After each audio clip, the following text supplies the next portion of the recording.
ఆశ్చర్యకరుడైన యేసుక్రీస్తు నామం పేరిట క్రీస్తునందున దేవుని ప్రియులారా, మీ అందరికీ హృదయపూర్వకమైన వందనములు తెలియచేయుచు ఉన్నాను.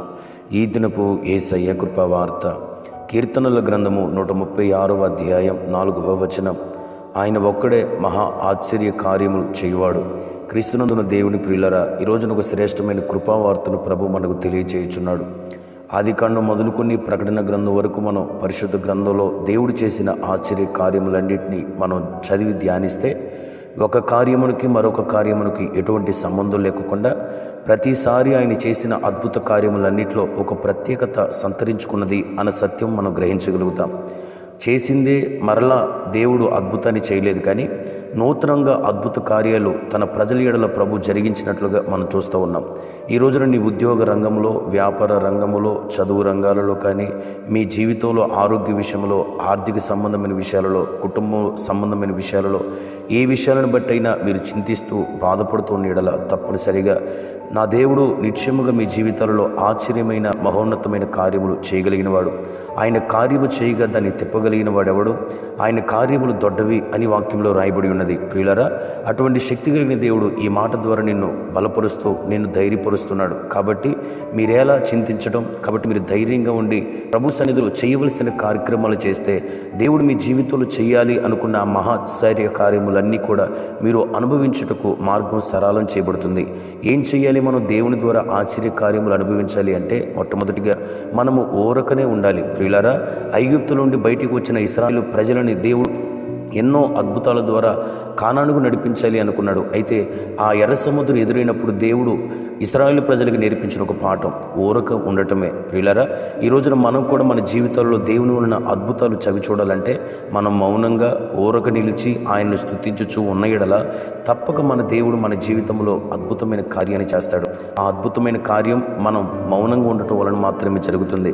రెండో మాటను మనం పరిశుద్ధ గ్రంథంలో చదివితే ఎంతోమంది భక్తులు వారి జీవితాలలో అనేకమైన అద్భుతాలు అనుభవించడానికి రెండవ ప్రథమమైన కారణం ప్రార్థన జీవితం. ప్రియులారా, హిజ్కియా కానీ, దావీదు కానీ, ఇంకా యేసుక్రీస్తు కానీ, ఇక అనేక మంది అద్భుతాలు అనుభవించారు, అద్భుతాలు చేశారు. ఇది కేవలం ప్రార్థన జీవితం వలన మాత్రమే.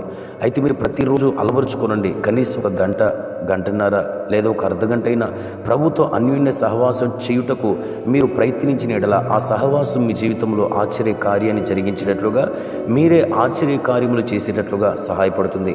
మూడవదిగా దేవుని ప్రియులారా, నీవు విశ్వసించిన ఎడల దేవుని మహిమను చూస్తావని, ఆయనకు అసాధ్యమైనది ఏది లేదని మనం విశ్వసించాలి. ప్రియులారా, ఏదైతే మనం విశ్వసిస్తామో ఆ విశ్వాసమే మన జీవిత గమ్యాన్ని నిర్దేశిస్తుంది, మన ఆశీర్వాదానికి పునాదిని వేస్తుంది. మనం ఫలాన్ని తినకముందు విశ్వాసం అనే విత్తనాన్ని విత్తితే ఆ విత్తనమే దాని వలన ఫలాన్ని మనం భుజించేటట్లుగా చేస్తుంది. కాబట్టి దేవుని ప్రియులారా, పరిశుద్ధ గ్రంథంలో కూడా చాలామంది యెహోవా యందు నమ్మిక ఉంచి క్రీస్తు యేసునందు ఆశ్చర్యకరమైన, విలువైన, అమూల్యమైన గొప్ప విశ్వాసాన్ని కనపరిచి ఎన్నడూ చూడని అద్భుతాలు అనుభవించారు. మీరు కూడా అలాంటి విశ్వాసాన్ని కనపరిచి అద్భుతములు అనుభవించాలి. 4వ మాటను మనం పరిశుద్ధ గ్రంథంలో చదివితే మనము ఓర్పు కలిగిన వారమై ఎదురు చూడాలి. మనం ప్రార్థించిన వెంటనే జరగాలని, మనం విశ్వాసం ఉంచిన వెంటనే జరగాలని ఎప్పుడు కూడా మనం తొందరపడకూడదు. ఎప్పుడైతే మనం తొందరపడతామో ఆ తొందరపాటులో దేవుని యొక్క అద్భుతం ఆలస్యం అవటమే కాక మనం దేవుని అద్భుతాన్ని విషయంలో సనిగే వ్యక్తులుగా కూడా మారిపోతాం. అందుకే 4వదిగా మనం దేవుని సన్నిధిలో చాలా ఓర్పు కలిగి నిదానంగా ఎదురు చూసే అనుభవం కలిగిన వారై ఉండాలి. ఎప్పుడైతే మన ఓర్పు ఎదురుచూపుతో ఆయన సన్నిధిలో అద్భుతం కొరకు కనిపెడతామో అప్పుడు నిశ్చయముగా దేవుడు మన జీవితంలో మహా ఆశ్చర్య కార్యాలు జరిగిస్తారు. కాబట్టి ఈ 4 విషయాలు మనం అనుసరించి మహా ఆశ్చర్యకరుడైన దేవుని ద్వారా అద్భుతమైన ఆశ్చర్య కార్యములు మన జీవితాంతం అనుభవించుదుముగాక. ఆమేన్. ప్రార్థన. పరిశుద్ధుడా యేసయ్య, నీకు స్తోత్రం.